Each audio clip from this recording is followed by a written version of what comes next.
নারায়ণগঞ্জ রূপগঞ্জের কায়েতপাড়া ইউনিয়নের ভাওয়ালিয়া পাড়াব ৭ নং ওয়ার্ডে শীতলক্ষ্যা নদীর তীর দখল করে এসব ডকইয়ার্ড গড়ে উঠেছে। নদী দখলের পাশাপাশি পরিবেশ দূষণেরও অভিযোগ রয়েছে। বিআইডব্লিউটি এর সনদ নবায়ন ও পরিবেশ ছাড়পত্র ছাড়াই ব্যবসা করা এসব ডকইয়ার্ডের বিরুদ্ধে। বিস্তারিত থাকছে সাদ্দাম হোসেন মুন্নার প্রতিবেদনে। এসব ডকইয়ার্ডে উন্মুক্ত পদ্ধতিতে স্যান্ড ব্লাস্টিংয়ে সৃষ্ট ধুলায় বায়ু দূষণ হচ্ছে। এসব ডকইয়ার্ডে দিনরাত পর্যন্ত এই দূষণ চলছে। এতে অ্যালার্জি, চর্ম, শ্বাসকষ্টজনিত নানা অসুখে আক্রান্ত হচ্ছেন স্থানীয় বাসিন্দারা।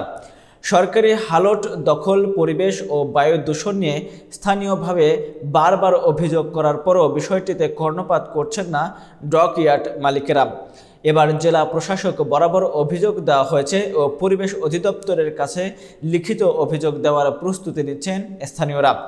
এতদিন এলাকার পলাতক আওয়ামী লীগ নেতাদের ম্যানেজ, পরিবেশ অধিদপ্তর কর্মকর্তা আর সংশ্লিষ্টদের ম্যানেজ করে শীতলক্ষ্যা ভরাট করে মিজান ডকইয়ার্ড, তুহিন ডকইয়ার্ড ও মালেক ডকইয়ার্ড এসব কারখানা গড়ে উঠেছে।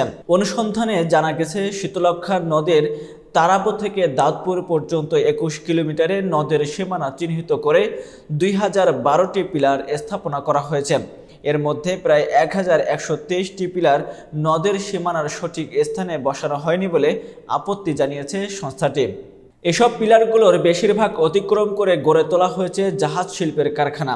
জানা গেছে শীতলক্ষ্যা নদের দুপারে প্রায় ৩০টি জাহাজ শিল্প কারখানা গড়ে উঠেছে।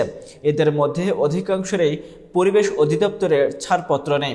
সরেজমিনে দেখা গেছে শীতলক্ষ্যার কায়েতপাড়া ভাওয়ালিয়া পাড়ায় তুহিন ডকইয়ার্ড, মালেক ডকইয়ার্ড, মিজান ডকইয়ার্ড সহ বেশ কয়েকটি ডকইয়ার্ড গড়ে উঠেছে।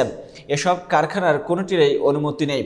শীতলক্ষ্যা নদের তীরে এসব ডকইয়ার্ডে নতুন জাহাজ তৈরির পাশাপাশি পুরনো জাহাজ মেরামতের কাজও চলছে। বালি ফেলে নদ ভরাটের চিত্র দেখা যায়। এসব প্রতিষ্ঠানে কাজ করছে অপ্রাপ্তবয়স্ক শিশু থেকে শুরু করে বৃদ্ধরা। তাদের কারোরই সুরক্ষা সরঞ্জাম নেই। বিকেল 5:30 নাগাদ দেখা যায় মালেক ডকইয়ার্ডে স্যান্ড ব্লাস্টিং চলছে।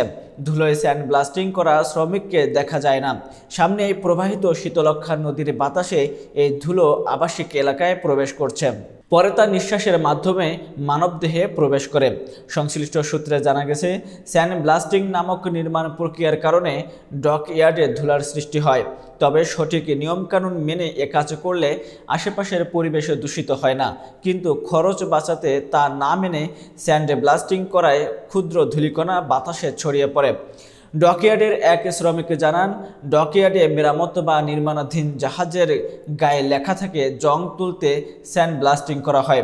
এতে উচ্চ ক্ষমতা সম্পন্ন কম্প্রেসর যন্ত্রের মাধ্যমে সিলেটি সেপটিন বালু জাহাজের গায়ে নিক্ষেপ করা হয়। এতে জং উঠলেও জাহাজের গায়ে লেগে বালু আরও ভেঙে কুয়াশার মতো বাতাসে ছড়িয়ে পড়ে। এসব ডকইয়ার্ডের পরিবেশ ও শব্দ দূষণ নিয়ে বিভিন্ন সময় অভিযোগ করেছেন স্থানীয়রা, কিন্তু কোনো প্রতিকার পাননি।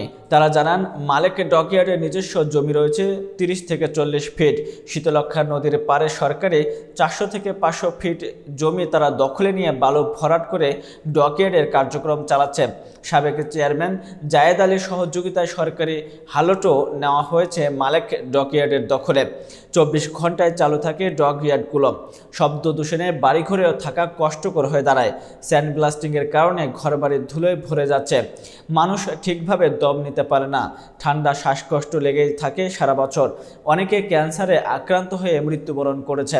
কেউ এসবের প্রতিবাদ করলে তাকে সাবেক চেয়ারম্যান জায়েদ আলীর অফিসে নিয়ে মারধর করে বেঁধে রাখা হতো বলে অভিযোগ জানিয়েছে এলাকাবাসী।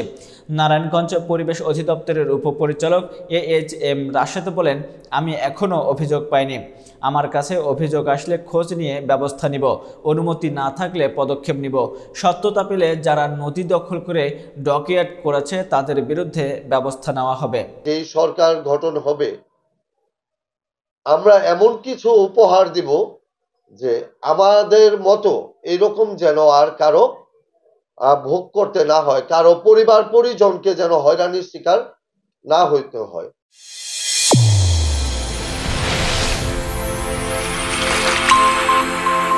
চ্যানেল A1 হৃদয়ের স্পন্দন।